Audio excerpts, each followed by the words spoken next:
Welcome to Zealots at the Gate, a podcast of Comment Magazine. I'm Matthew Kaming. I'm Shadi Hamid. Together we research politics, religion, and the future of democracy at Fuller Seminary's Mao Institute of Faith and Public Life. We are writing a book together. This podcast represents an informal space where we can talk about how to live with deep difference. Thanks so much for joining us.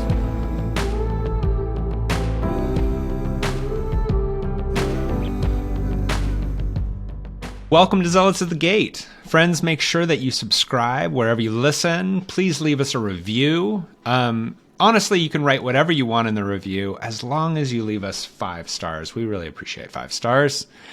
Feel free to join the conversation. Ask us any questions. You can do that on Twitter. And you just use the hashtag ZealotsPod. You can also email us, zealots@comment.org, and you can expect a friendly exchange with us there. But yeah, so let's get started. By way of introduction, Matt, I'm Christian. Shadi's Muslim. I'm more conservative. Shadi's more politically liberal. I'm white. He's brown. I'm a theologian. He's a political scientist. I'm from the rural Northwest, and he's from the urban Northeast. And so, our identity markers indicate that we shouldn't be friends, that we shouldn't get along, that honestly we shouldn't be talking with one another, Shadi. And yet we are. And this really is an opportunity to explore those differences without fear, but with some level of curiosity.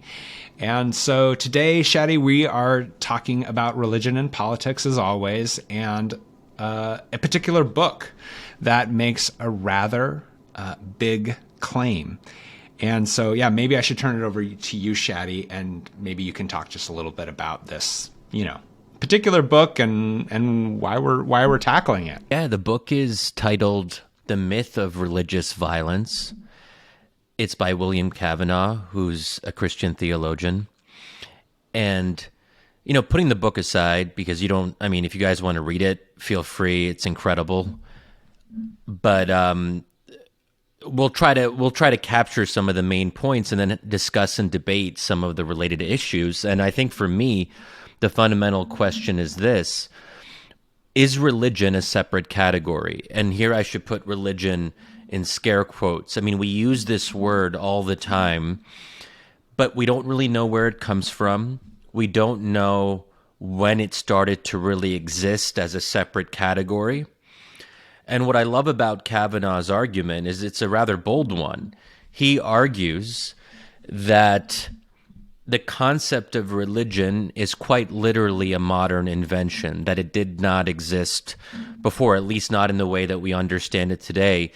And just to offer a couple notes that I found fascinating, he goes through some of the medieval history of the Latin word religio, and how that wasn't really even something that was discussed all that much. And he quotes another scholar, Wilfred Cantwell Smith, who says this: throughout the whole of the Middle Ages, no one, so far as I have been able to ascertain, ever wrote a book specifically on religion. Just think about that for a second.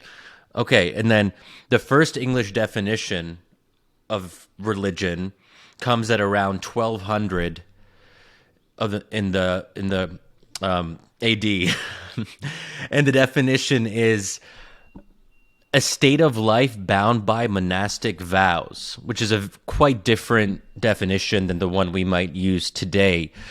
So all of this suggests that there is a complex history, and that allows us as moderns, because we just assume that these are separate categories. We have religion on one hand and politics on the other, but maybe we should complicate that conception and challenge that idea that these are discrete categories that can be distinguished and that they're almost in a way self-contained. And one way to think about it, and I think this is the way that a lot of us secular liberal types in the U.S. just automatically talk about it, the realm of politics is the realm of rationality, order, education, knowledge, and then you have the realm of religion, which is irrational, which is about passion, feeling, spirituality, mysticism, otherworldliness, supernatural things.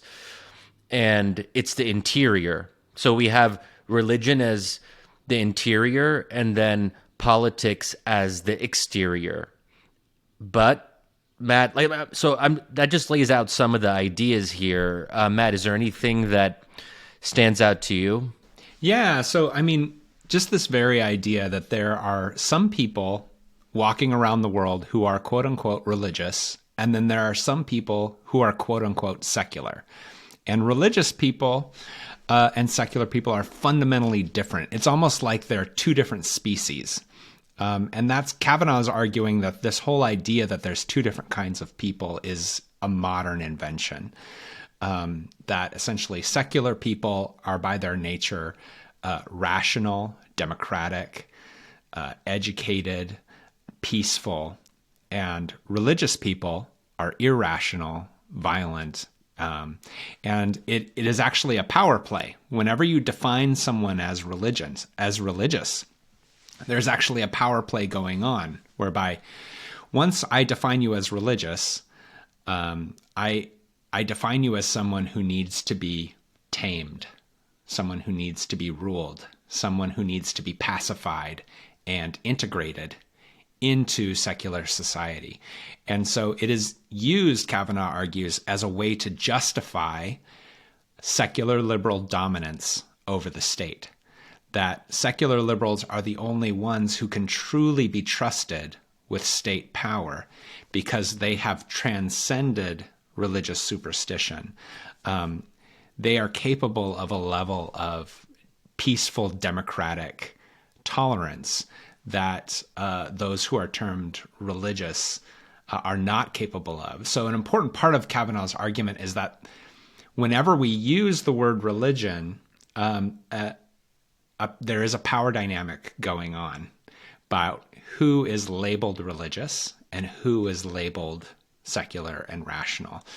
Because once you create that definition, then you've decided who gets to rule and who will be ruled according to this narrative. And it all kind of starts with this story. And maybe I'll turn it over to you, Shadi, because you grew up within political science, so you've heard this story many times about the wars of religion. Can you kind of explain it in your own world of political science and political theory? How is this story of the wars of religion told? And what are the consequences of that, I guess? So the wars of religion are seen, first of all, as something that is part of a different era, and not just in terms of time, but in terms of mentality. That this was a period in human history where people could actually kill each other in very large numbers around what might otherwise seem to be fairly minor doctrinal differences. So, oftentimes it was Christians fighting Christians. So within the faith, intra-Christian divides, and then the modern mind might look at that and say, oh, that's look at what religion is causing. And so there's a causal argument that is often made that we see violence. Ostensibly, these are wars over religion, or so it seems to be. Therefore, religion causes violence. And it's worth questioning that causal relationship, which assumes a lot of things. Because if the category of religion didn't previously exist, then the people who were fighting, they weren't actually thinking to themselves, oh, I am religious, therefore I am fighting. We're sort of superimposing, in retrospect, that modern distinction and saying this is what happened many centuries ago. And that's just a weird way to think about history and to understand history, I think. And, in Cavanaugh's book, there's another example that's raised where when we look at violence in ancient Rome, was it Roman politics that caused the violence, or was it Roman religion? And we don't know for sure because those were in two separate categories. They were all intertwined in very complex ways. And you can't have the category of the sacred without having a category called the secular. One depends on the other. But in the pre-modern period, religion imbued everything. It was there, it wasn't questioned. There was no secular or liberal alternative because secularism and liberalism hadn't actually existed yet. So without the thing to contrast against, religion couldn't be its own category. So that's worth, I think, really digesting, because I think so much of ideology and politics is about a contrast. We only come to know ourselves through what we are not. Ideologies only become ideologies in contrast to an opposing ideology. And we talked a little bit. We need an enemy. We need an enemy enemy over which to define ourselves, right? Yeah, and I should say, Matt, I've been, I've gotten this wrong, or maybe not wrong, but I think that I've fallen into this simplistic categorization myself in the past, and you've called me out on it, because I think a couple of years ago, and you might have to remind me about the details, I think that I referred to you as very religious, and you kind of, slight offense to that. You're like, Shadi, because I still have a tendency to think, well, okay, someone who is practicing, who is strict in their practice and in their observance of ritual, we would call that person, oh, he's a religious dude or whatever. Yeah. So challenge me on that. Yeah, so it's not so much that I took offense to it, but it's that there's a complexity to what we mean by this.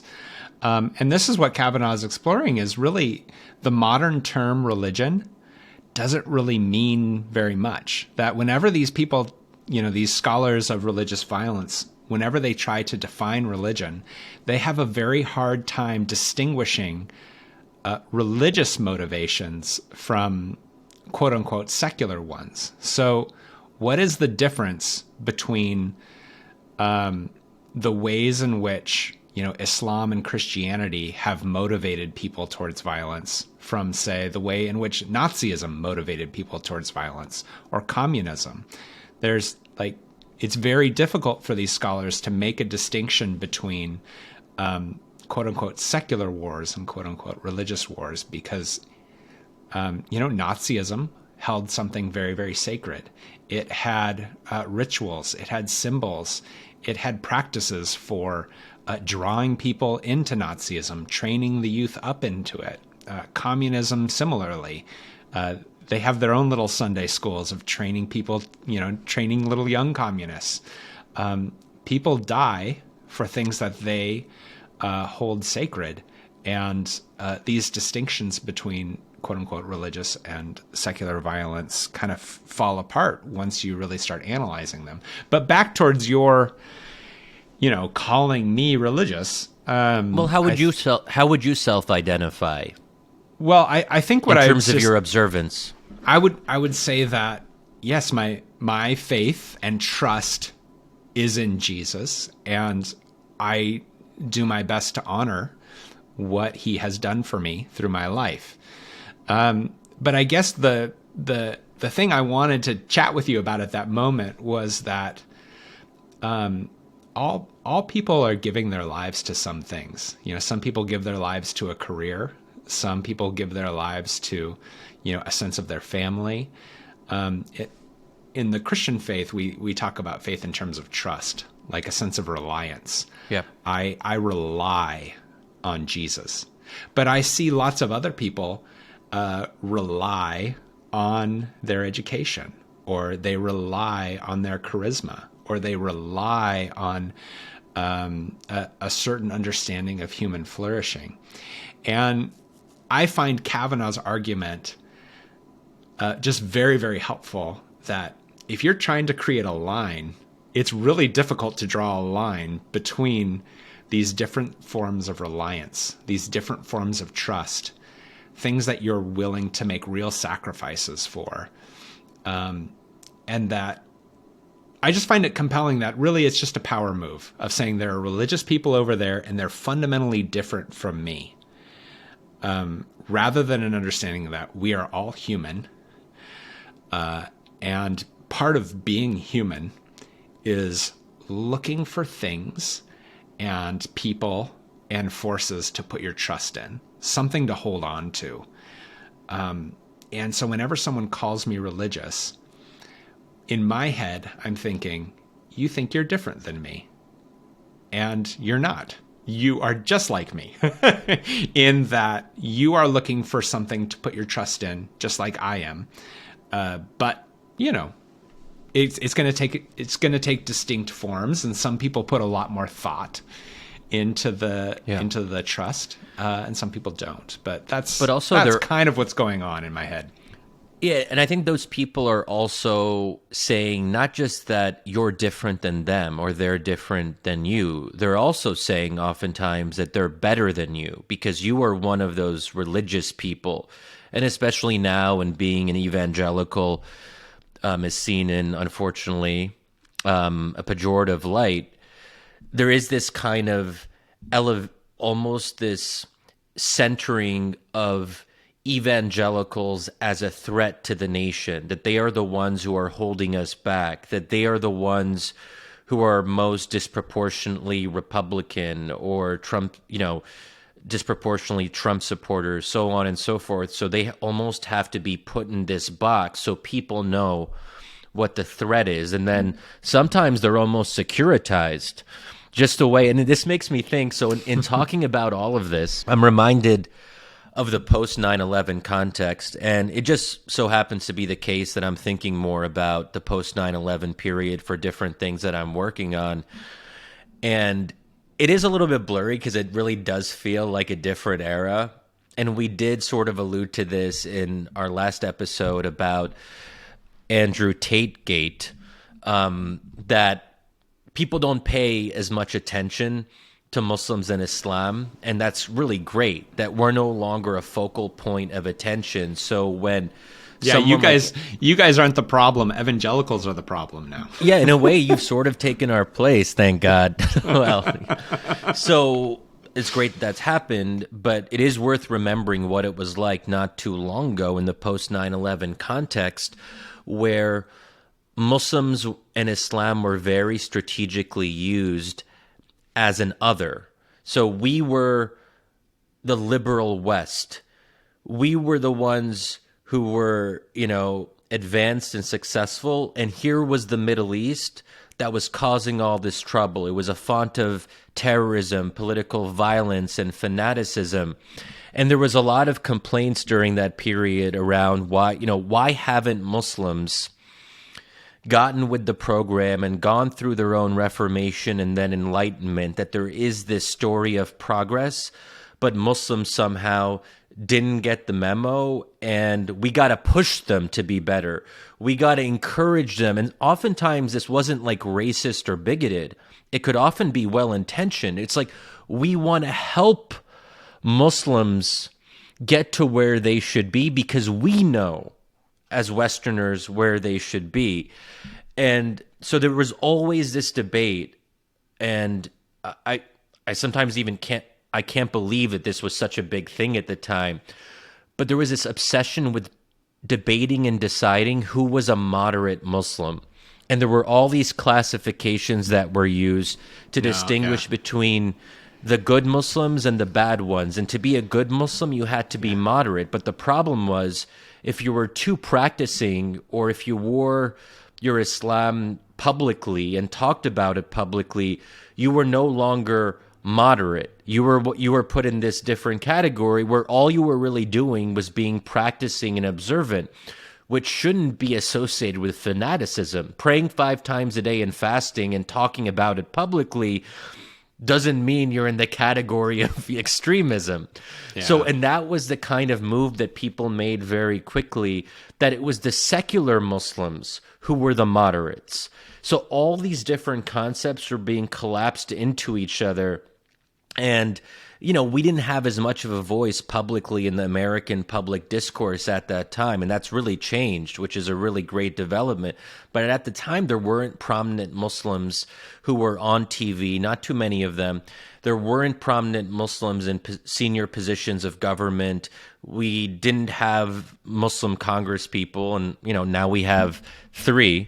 So I mean, a lot has changed, but at that time there was just this obsession with putting Muslims in all of these different categories. Yep. And I think it's worth thinking about how that is now being done to Catholic conservatives or evangelicals who are now elevated as a threat to American democracy.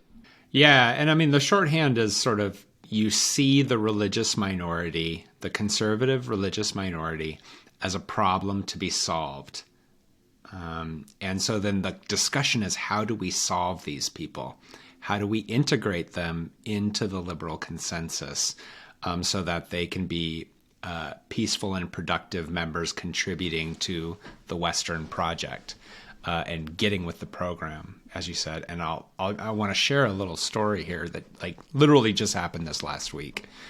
And I'm going to try to be vague about the organization because I don't want to spill. So an evangelical organization that thinks about faith and politics is approached by a big funder. And the funder is a more left-wing organization that cares a lot about the future of democracy. And they're under the impression that evangelicals are a danger to democracy. But maybe we should, fund some efforts to make evangelicals more democratic for the sake of America.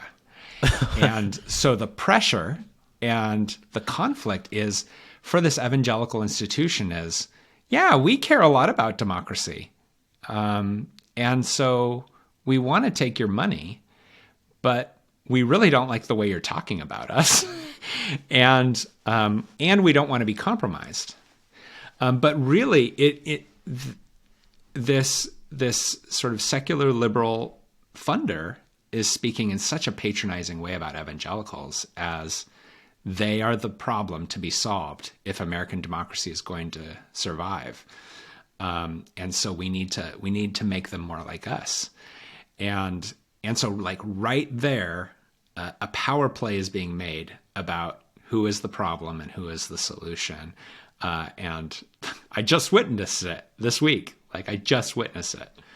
Wow, I didn't know that there were these efforts underway to make evangelicals more democratic, which reminds me, to use the kind of Muslim comparison, the whole post-9/11 debate around Islam and democracy. Is Islam compatible with democracy? Are Muslims committed to democracy, and can they be committed drawing on their own faith traditions? Maybe, but maybe not. Maybe they have to update their faith tradition so they can be more, so they can converge more with these democratic ideals. And there's also something weird about posing a question like, is Islam compatible with democracy? Islam is a rich, multifaceted religion with 1.6 billion people. Democracy is a procedural system of government. Are these things really comparable? And I mean, I do think it's kind of incredible when you think about it. Yeah. So I mean, really, the problem here, I see it, Shadi, is it's a very simplistic story about history. That essentially, we used to be religious, and we used to be violent, and now we know better. And we have outgrown our superstitious, violent selves. And any form of force that we use today is just necessary in order to pacify those who have not yet been enlightened. And it's the simplicity of the story. It's the binary of the them and us, that they are the problem and that we are the solution, rather than understanding that the issue is, first of all, much more complex. Violence is not simply an issue of religion versus secularity, whatever that means, but also that we are all fundamentally human. And in being human, we are capable of violence, and we are capable of killing each other for a wide variety of reasons. And that a simplistic dividing of humanity between the religious and the secular doesn't actually help us understand what's really going on beneath these sort of violent movements. Yeah, and it's also just worth noting, I mean, to be kind of basic about it, the most violent century in human history was the 20th century. Is it a coincidence that that was the most secular century up until that point?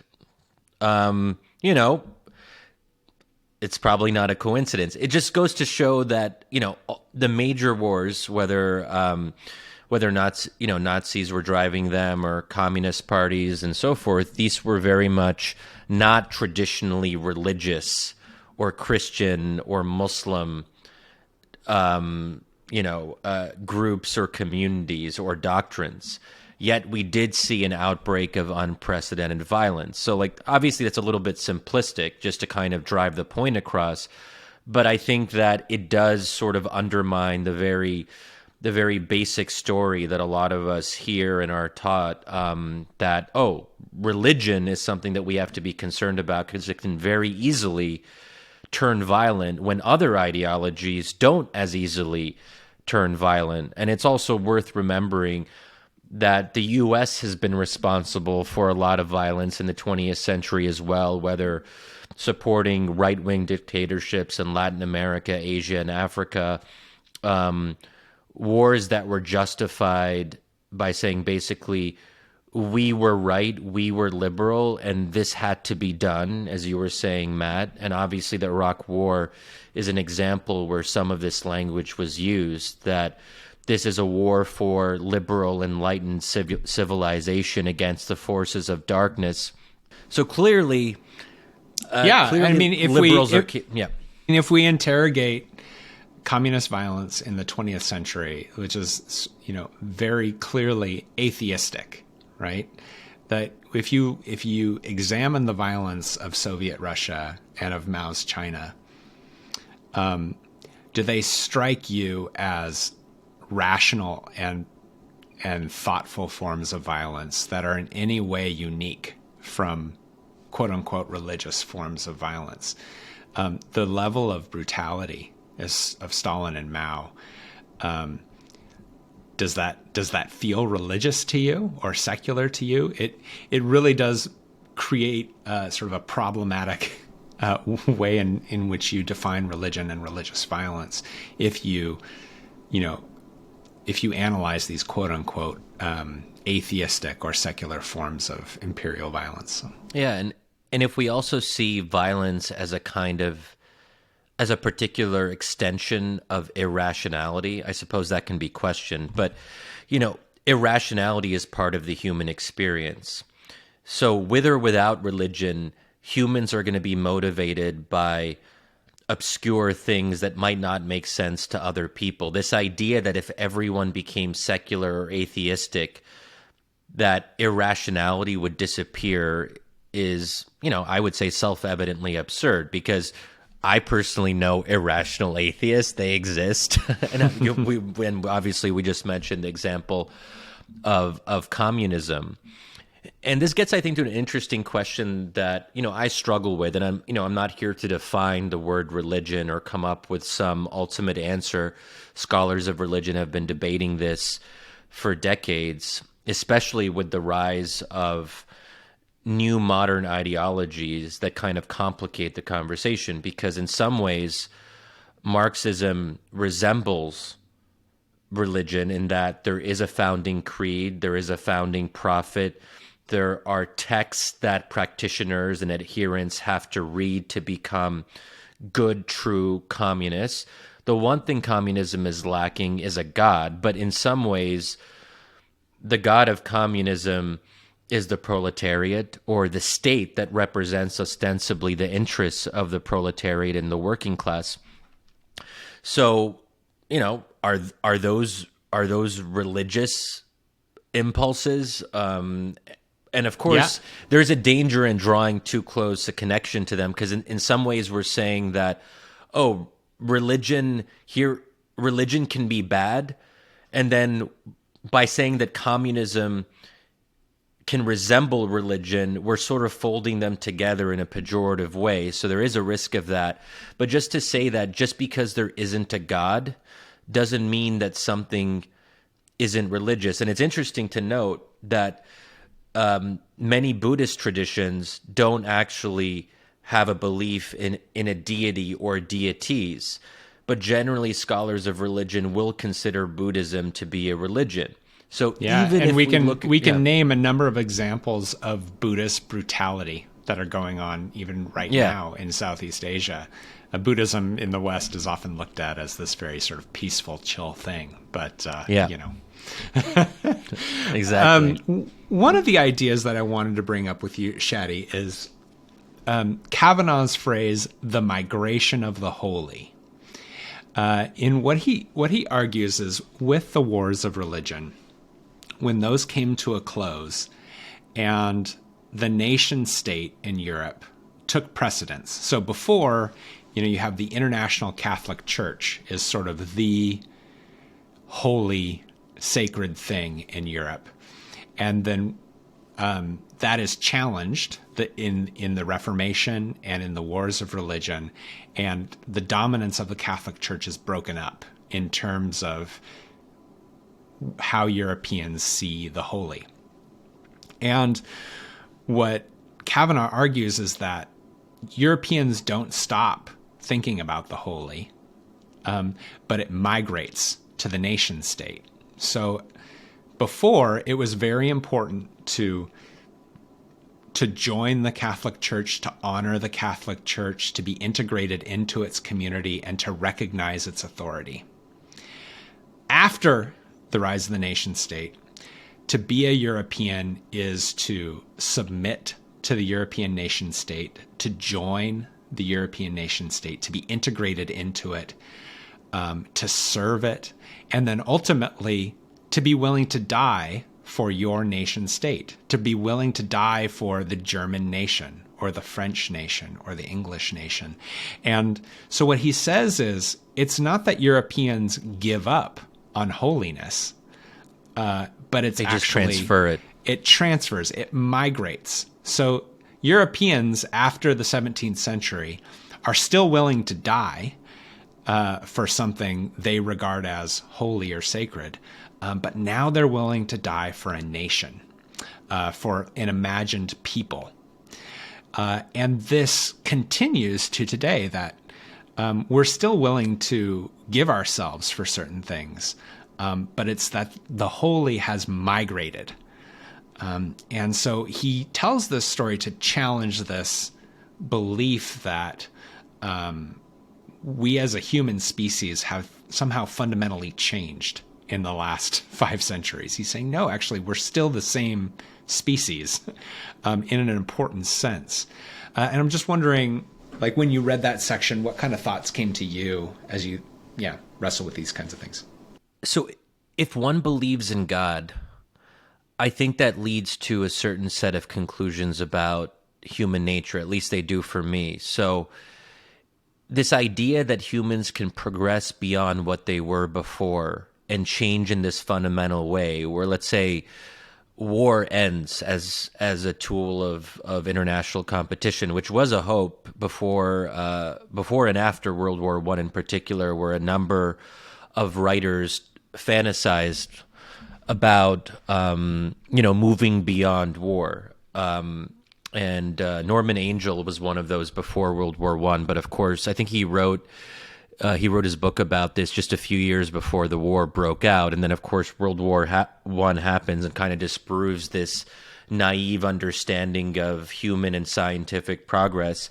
But if you believe that God exists, then presumably God is responsible for creating human beings. And if he created us as human beings, presumably he instilled certain qualities into us. And perhaps one of those qualities is the desire or even need for transcendent meaning. That if that is how we were created, then no matter what we do or what we try, we're never going to be able to transcend that. because it is part of our very constitution. Now, if you don't believe that human beings are a creation of God, then obviously you can take issue with that description. So this is one way that first principles really do matter. So some of the disagreements that we have these days, we're getting into arguments with people without realizing the source of the arguments and where they're really coming from. So sometimes you have to go to the very start, quite literally the creation story, to understand how our perceptions of reality diverge. Yeah. So if you tell me that it's possible to eliminate war, I'm going to say, well, I mean, that kind of contradicts my understanding of the creation story and the qualities that God, and some of them are obviously, I mean, we can talk about sin and depravity, and we did talk about that in a previous episode, but you can't have goodness without sin. I mean, we as Muslims don't believe in original sin the way that Christians do, but we do believe that sin is a real thing. And we don't believe that sin can be extinguished, because without sin, I mean, it would sort of, you wouldn't know what virtue was without vices. You wouldn't be able to improve and become closer to God if you didn't have the experience of being far away from God. And this again goes to the idea of we can't know something except through its opposite. And that's why there has to be some kind of dualistic situation where these things coexist simultaneously. Yeah. You can't have good without evil. We wouldn't know what good looks like without that. And we wouldn't know what democracy looks like without authoritarianism. So on your first comment there, it seems to me that this demonstrates actually, if I could be so bold, an advantage that Muslims and Christians have when they do political science that secular liberals struggle with, is because Muslims and Christians see human beings as made for community with God. We're made to be in connection with God, and so we long to be connected to something greater than ourselves.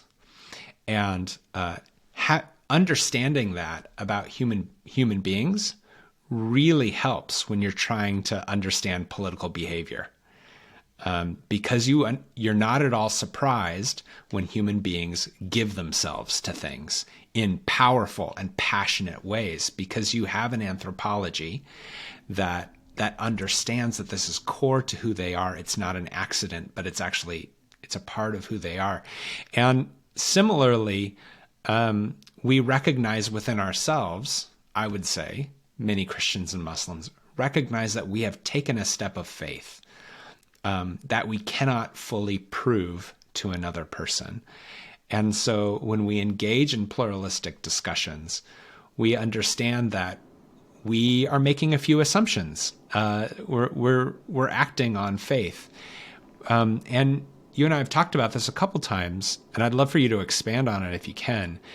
But just the way in which some secular liberals have not really examined their own faith, their own first assumptions. And so when they enter into discussions about first principles, about their sort of grounding assumptions about life, they don't seem to be very practiced in it. They haven't thought about the ground that they're standing on in the same way as maybe a Christian and a Muslim has really thought about, what am I standing on? And could you expand on that a little bit? Because I think... Yeah, look, that's a great point, because I think that the way that many secular liberals talk about these issues, it's almost as if they're self-evident. So they're not used to actually explaining, as you're saying. And this is the danger with taking something as a given and not interrogating where it comes from. And I think this often happens when a particular approach is so dominant in the mainstream culture, especially in elite circles, that because you're so dominant, you never have to question yourself. Where if you're a member of a minority faith and you're outwardly religious, you're aware of why you are the way you are because you see how the culture is very different from you. And you've talked, I think, very eloquently in the past, Matt, about this idea of Christians embracing their status as strangers it's not bad to be weird. In some ways, you should actually be a stranger. And Christ was a stranger, and that sort of thing is important. So I think that religion then does allow people to look inward, and that's not what we normally associate with religion. We don't see religious folk as being self-critical or self-aware, but to some extent, liberals struggle from these challenges, and perhaps even to a greater degree, because they haven't been pushed, and we want to push. So maybe I want to make this. I'll ask you like a little bit more of a personal question on this, Shadi, because I see this in your own story. You swim in these waters, and yet you also are a person of faith, and you do the work of political science and political theory. You sort of want to belong in these circles, and yet you also sort of like to be a little strange.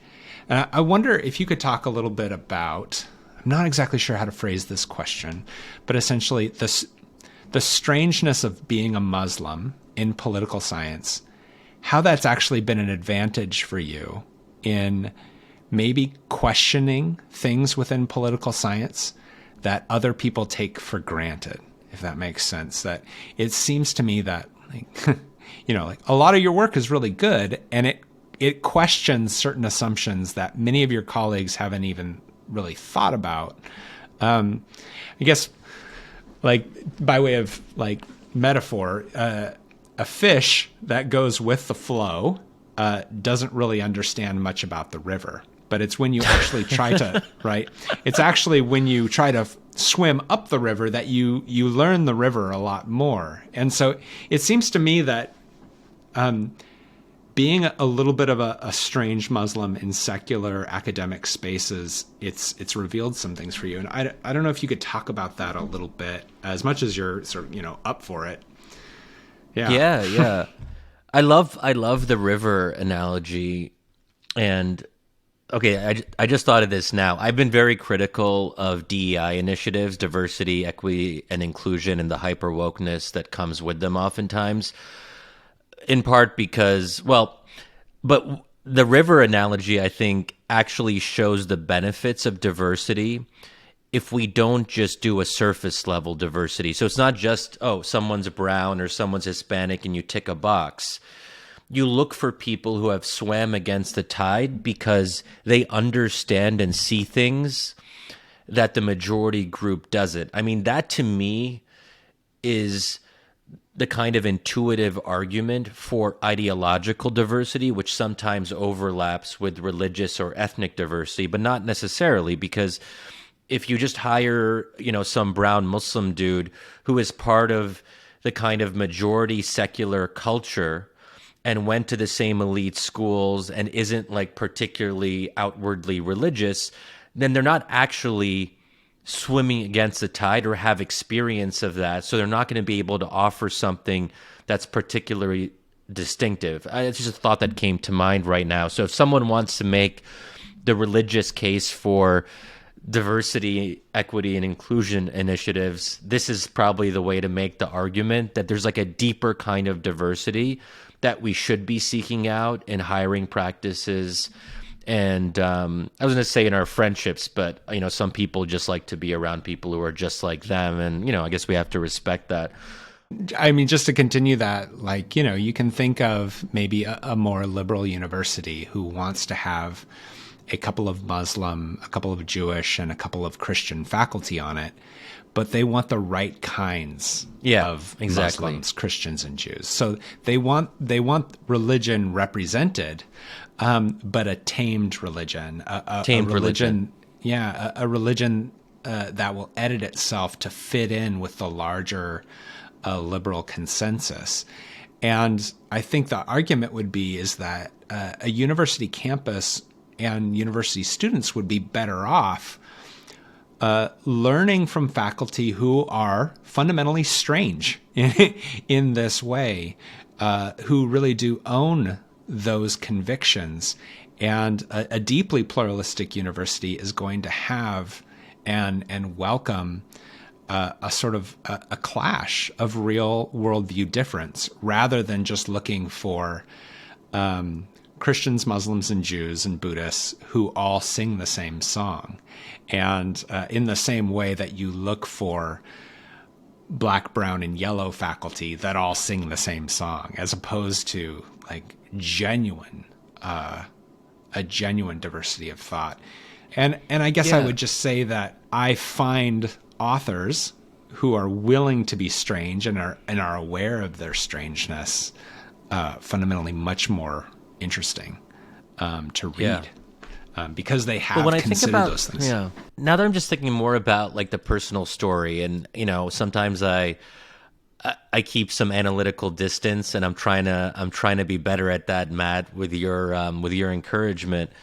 But I do think that because I'm a brown Muslim minority, person of color, whatever, in a kind of counterintuitive way, it liberates me to be more strange, because I know that I can sort of get away with it, that there is more latitude offered to people of color, and it's harder to cancel them and that sort of thing. Like, I hope this isn't too controversial, but even if it is, I don't care. But I think if you're a white male in elite circles, you got to be extra careful about what you say, because people know that you're a white male. And that's something that people are increasingly conscious about.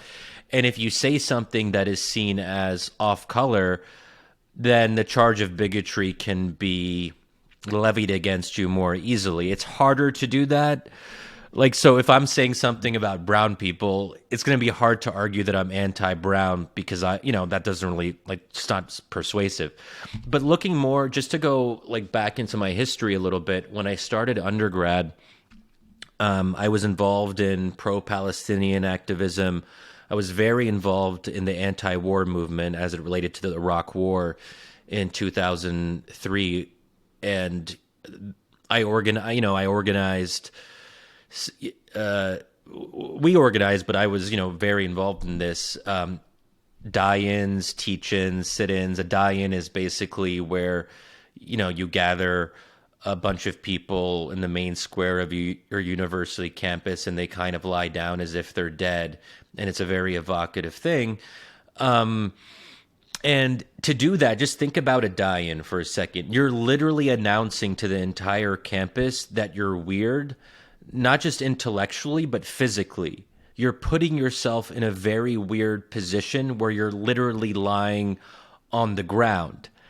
To be able to do that, or to be comfortable doing that, it requires something out of you. So in some ways, I would recommend that people find a cause to organize around that goes against the main current, because that teaches you something important. But also, like, the casual Islamophobic bigotry post 9/11, again, oftentimes people didn't mean to be bigoted in this way, and it could sometimes be the kind of condescending or patronizing approach to Muslims, like, oh, you Muslims, oh, So I remember one time I was at this reception in the mid-2000s, and I was saying something, and apparently it was appealing to this older white liberal couple. They were so nice to me, but they were too nice to me. So when I said something that they found compelling, they literally said something along the lines of,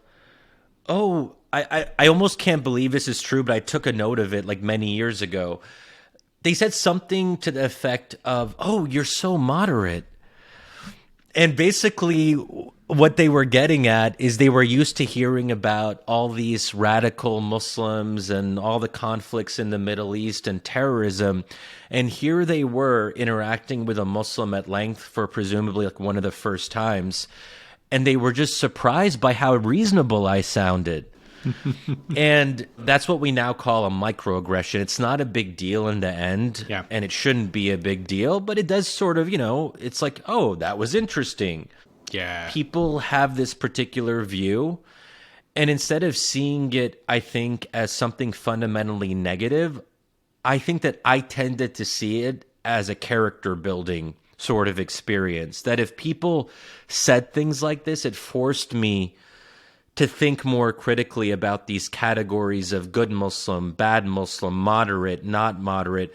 And I always had a discomfort with these kinds of terms, even from early on when I was doing my graduate studies in the mid-2000s into the late 2000s.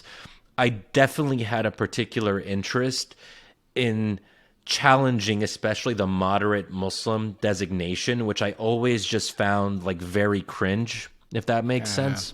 Yeah. And I think getting back to that couple who was surprised at how moderate you were, I think that reveals the basic myth of religious violence, in that it is based upon an us-them binary, in that religious people are fundamentally a different species from secular people. And so what surprised them is that you were capable of a level of moderation that they thought was unique to their species. That there are this binary of us and them, those people who are still religiously backwards and those people who are enlightened. They were shocked that there's this commonality. Yeah. We do need to wrap up, but I want to push you on one thing, Matt. Okay. Am I allowed to push you on something? You are. I didn't want to forget about this because it is very relevant to this discussion.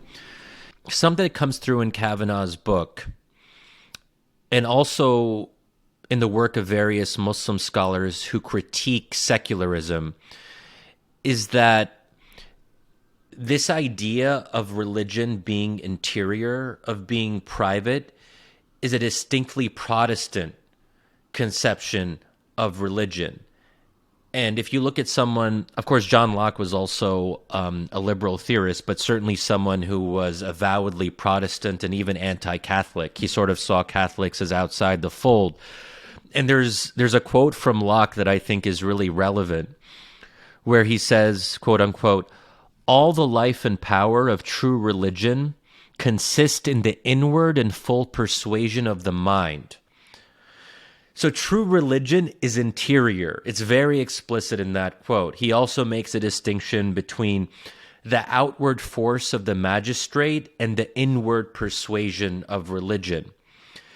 And in the work of Muslim scholars like Sabah Mahmood or Talal Asad, and we've read some of their work, as part of our own conversations, they do really emphasize this idea that the privatization of religion tends to come disproportionately from Protestant thinkers, whether they're out, explicitly Protestant or they're just drawing on that tradition. And I'm curious, as a Protestant yourself, what you think about those kinds of critiques, and do you think that there has been a history of Protestant scholars and thinkers and politicians basically falling into this illusion that religion is interior? And it's also tied to, I think, certain theological suppositions that tend to be more associated with Protestant denominations than Catholics. There have been a lot of movements within Protestantism towards a privatization of faith, a spiritualization of faith, a way to domesticate faith as a sort of private issue. Religion is something that you do in your solitude, when you're alone. Yeah.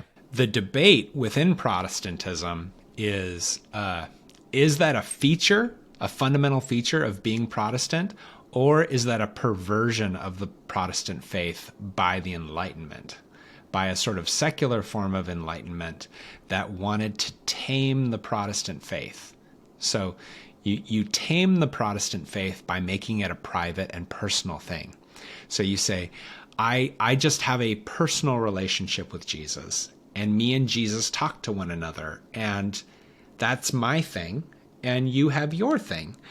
But my personal relationship with Jesus is just my own private thing. I am of the camp that believes that is a terrible perversion of the Christian faith and what Protestantism is meant to be. That both Luther and Calvin and other early Reformation Protestant thinkers saw the Protestant movement as being public, So John Calvin, for example, wrote about political issues, economic issues. He talked about what we should do about refugees, about what we should do about healthcare. He was not at all a fan of talking about the Christian faith as merely a private thing. And so I think of this privatization of the Christian faith as a lamentable perversion of the faith, that it is a public thing, that God is sovereign over all of life, and that Christians need to be involved in public life. The last thing I will say is it is understandable in that for one of the things that's critical to being a Protestant is this understanding that faith is fundamentally a matter of the heart, and that there is something immediately between you and God that needs to take place. And that is a very personal action that cannot be imposed on you by an outside force. And so it's easy to understand how that sort of the heart-focused writings of the Protestants could be twisted into what we see today, which is a purely privatized spirituality, where I say, Jesus is my personal and private savior, but he has nothing to say about my public or political life. So yeah, I hope let me ask that you, helps. That does help. Let me ask you, though, the Christian conception of justification by faith alone, sola fide, I'm wondering, I mean, that is a precedent in the tradition that could lead someone to a kind of privatizing conclusion, because if the focus isn't on works and deeds, but on justification by faith alone, and through one's direct relationship with Christ, then what should we make of that? Is that also a kind of twisting of the concept? I would just say that's just one part of the story. So, yes, I am justified by faith alone in Jesus, but I am also called to follow Jesus and to follow his teachings and to follow his word. So this transformation and this relationship that I've experienced has public consequences for how I behave and for how I act in the public square. So what you would have to do is you would have to take the Bible and remove all of the discussion about politics, economics, race relations, love of neighbor, and you would have to whittle the Bible down to a few statements about Jesus being my friend and about Jesus saving my heart. But in order to do that, you'd just have to cut out a lot of the Bible, and you'd have to cut out a lot of what Jesus said, because he called us to more than just a spiritual relationship. Jesus, he talks about how men and women should relate to one another. He talks about the government. He talks about the poor. He talks about the sick.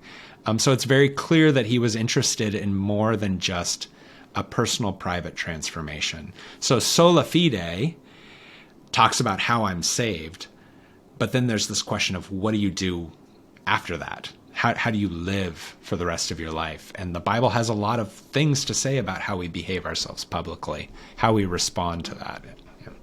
Yeah, no, that's good to clarify. And I suppose that it's evangelicals in America who are trying to republicize, if that's the right word, the Christian faith, or to unprivatize it. And that is, a source of major controversy, that evangelicals are seen as a focal point for this kind of Christianism or public Christianity or political Christianity. Yeah, and some would say that basically Christians have behaved themselves so badly in American public life that we should take a moratorium, that we should sort of step out of public life for a while because we've behaved so badly. And that's a conversation for another time. Oh, but okay, hey, I want to ask you, I'm Yeah. going to ask you one final question. Yeah, and we're go gonna for wrap this it. up. During the last Ramadan, you did some fasting, and some prayer. And one of the comments that I remember from you talking about that experience was becoming aware of how difficult and strange it was, right, to be tired throughout the day, and just being aware that you were not alike to those of your neighbors. And I was just wondering about that experience of strangeness. If you could just kind of preview, give us a dip into that experience of strangeness in a largely secular city like Washington. Maybe you could give us a little bit of a window into what came out of that for you. Yeah.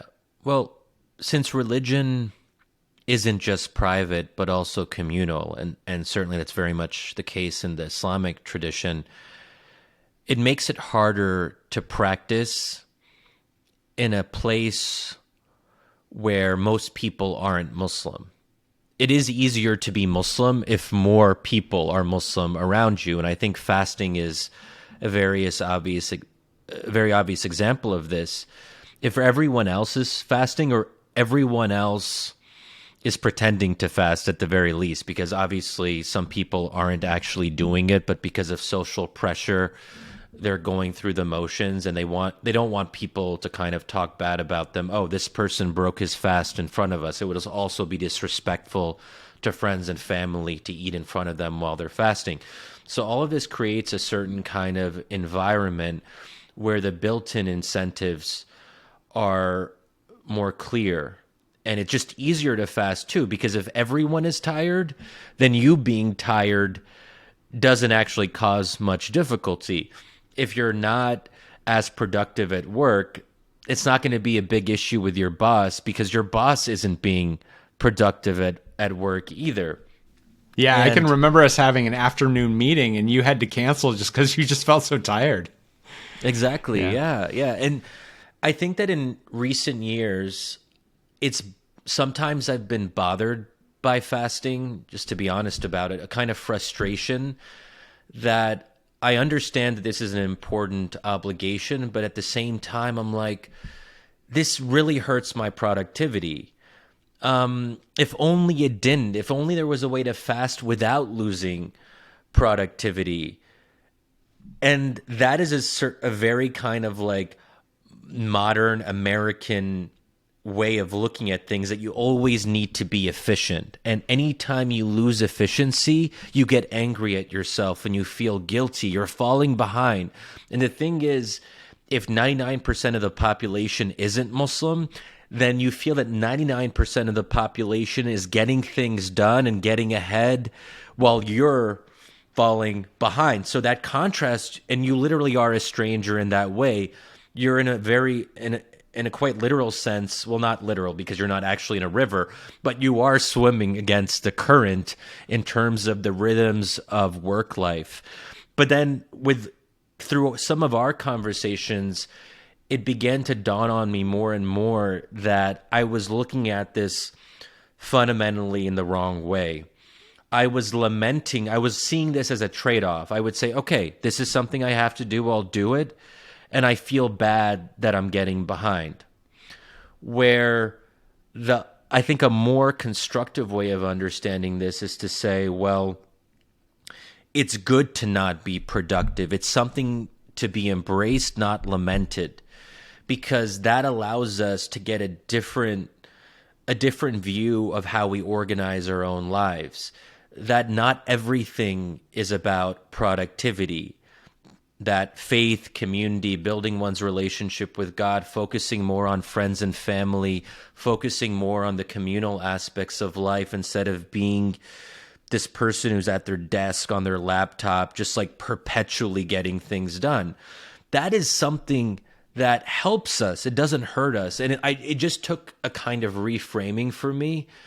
And now, by consciously being aware of that and thinking about it in a more explicit way, like that can be enough to not feel that guilt, to actually embrace not being productive. And I've tried to apply that in different aspects of my life, post-Ramadan or outside of Ramadan or religious obligations, to say it is okay to not get things done. Yeah. And that shouldn't be revolutionary. But Well, I think that yeah. Well, I think, Shadi, that's so great. And I think what it also does is it reveals, if I can be a little pushy on you here, that there is it's not just Islam that's working on you, but it's also the American dream of being productive and being efficient and getting things done. And there's actually two conflicting value systems. And it's actually when you fast that you reveal that there is a tension that you're living in between the desire to submit to God and the desire to submit to the pressures of the marketplace, that you be efficient. And if you don't fast, right, you have a harder time seeing that tension. Yeah. And it's actually in the fasting, in the being strange, that you're able to see something about America that you weren't able to see before. And that and that your colleagues might not ever be able to recognize because they don't fast. Yeah. We do have to wrap up. Yes. And I want to put a pin in this because... Yeah, it's a great note to end on. Oh, there's another pin. Give us the final pin. No, I think that is the pin, because I want to have a conversation just about prayer and politics and fasting and politics. Oh, I love that. Like, I want to do this again and pick this up, but we do have to wrap up, friends. Yes. And so we want to say thank you. We want to say thank you for listening to us, this discussion of the myth of religious violence and what on earth do we mean when we use this word religion, and how in many ways it is a useless term. I hope maybe you think that way. And if you don't, hey, you can email us, throw out the hashtag on Twitter. You can follow Shadi at Shadi Hamid on Twitter. You can follow me, Matthew Kamink, on Twitter. It is the Dutch spelling, which is the correct spelling. Our last name was not changed when we came to Ellis Island. We kept the G in our name where it should be.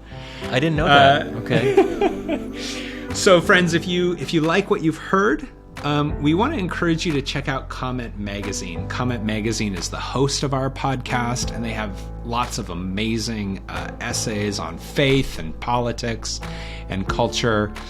Some really good stuff recently on friendship, a really amazing issue on politics and friendship filled with some really great essays. And we want to say thank you to also to our sponsor at Fuller Seminary, the Mao Institute of Faith and Public Life, where that's an institute that I direct, and Shadi is also a research faculty member there. We're proud to say that he is the first Muslim intellectual to be welcomed into an evangelical institution as a research faculty member. So we love having Shadi.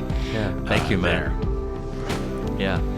And I'll also just say, too, that we covered a lot in this episode, and if you guys want to read on, we will include links to the myth of religious violence in the show notes, as well as some of the other things that we mentioned as well. And with that, thank you for listening to Zealots at the Gate. Zealots at the Gate is hosted by Comment Magazine, produced by Ali Crummy, audience strategy by Matt Crummy, and editorial direction by Ann Snyder. I'm Shadi Hamid. And I'm Matthew Kamink. We'll see you next time. Thank you.